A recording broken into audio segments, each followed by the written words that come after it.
Good morning, Fuller Cup. Good morning, anyone who's watching here live. I'm Heather Bruce. I'm your intuitive connection coach and self-care doula. My girlfriend gave me that, so I just wanted to say it out loud. And we're here on this 64 days of gratitude journey, and I'm just sharing with you Monday through Friday. I will also be sharing some written posts on Saturday and Sunday, but my gratitudes for the next 64 days. And they're not just my gratitudes. They're just different things to provoke you to think about what could you be grateful? Or if you're really struggling in that realm of being grateful in the moment, because I get it. We're like crazy times. We're in, I don't even like saying that, crazy times. We're just in times that we've never been in before. So we're so much in the unknown that I know that there are a lot of you out there that are really struggling to find the things that you're grateful for. And sometimes the things that we're grateful for might seem really mundane. They might seem really unimportant, but in the end, when we can be grateful for things, we can actually change how we feel in our body. And I'm really looking forward to today because last night there I was laying in bed watching some of the United States voting, election things that are happening. I am not super political. I actually don't.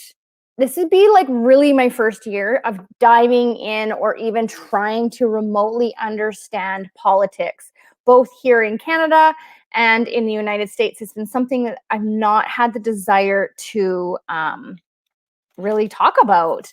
It's not my jam.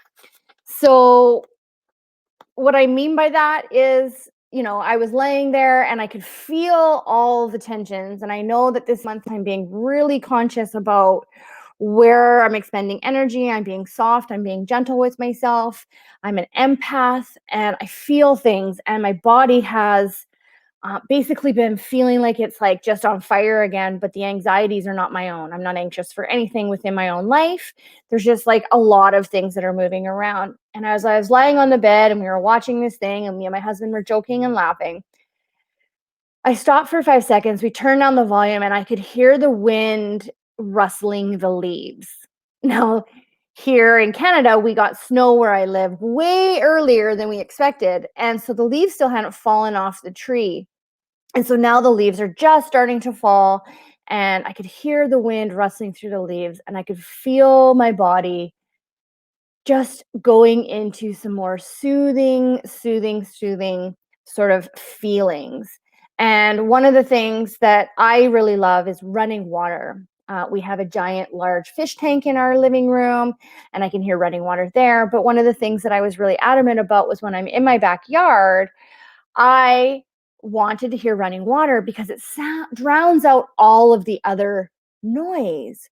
And so we built a waterfall and a pond, and it's been absolutely one of the best things that we've ever done. Is we're creating all of these sounds of nature within our backyard. And it doesn't mean that I don't get out of my backyard. It doesn't mean I don't go and sit in a mountain or go for a hike, because I definitely do that.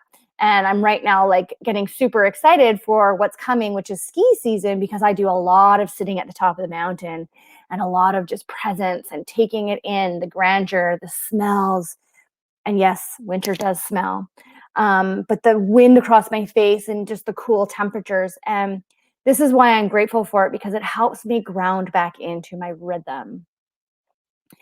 The sounds of nature bring me back to my truest essence, the places that I desire to be, and allow me to hear and feel and experience my own emotions. I'm not caught up in what other people are wanting me to experience, but I'm really in my presence. So it grounds me down, right? It earthing. Like, have you guys heard of that? Like, earthing's a thing, right? Where you get your feet in the soil and you feel it and you just feel what Mother Nature wants us to feel. She goes through cycles. We go through cycles. She's hibernating and rebirthing here with winter. We're hibernating. We will rebirth coming through this winter, this year, into a new and more fortified human being, to the new and more fortifying intuitive being that we are. That's what this year has been calling us towards. And so I am so grateful for the sounds of nature. Here's even the thing, I've started to actually enjoy the sound of frogs. My daughter is raising tree frogs.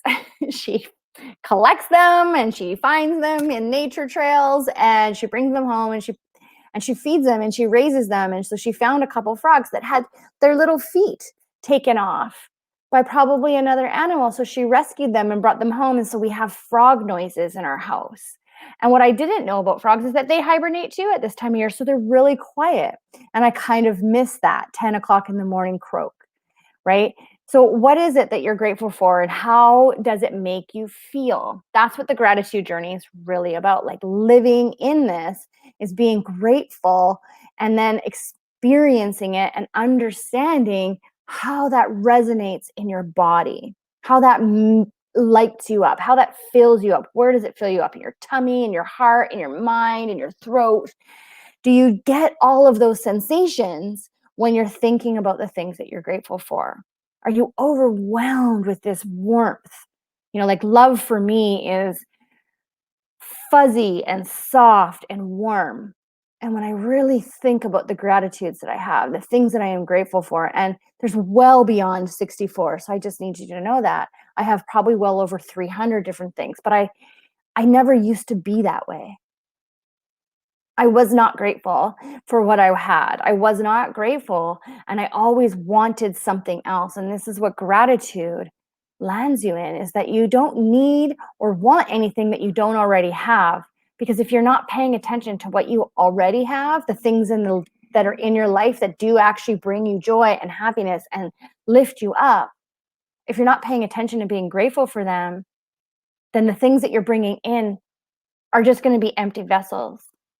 And so I just want you to consider that. And so here today, and this is why my number 3 is sounds of nature, is because it allows me to feel the rhythm of the Mother Earth and the rhythm of nature that they provided with us, because we are all here to be in the same energies, to experiencing those frequencies. So what are you grateful for today? What can you be grateful for today? What can you find? Where can you find the gratitudes today to be grateful for something in your life? Be as little as the sounds of nature. It could be as little as the smell of coffee. I am grateful for that today, and sit in that gratitude and feel it and experience it and memorize that where it shows up. So I hope you have a really wonderful day. I'm looking forward till tomorrow, and we will see you all on the flip side. Thank you for coming and joining in, even if it was temporary, long time. Send me a message. I look forward to hearing from you. Tell me what you're grateful for. And if there's any sounds in nature that you're really grateful for, let me know what they are, because I will make sure to go out and enjoy them. Talk to you soon. Bye.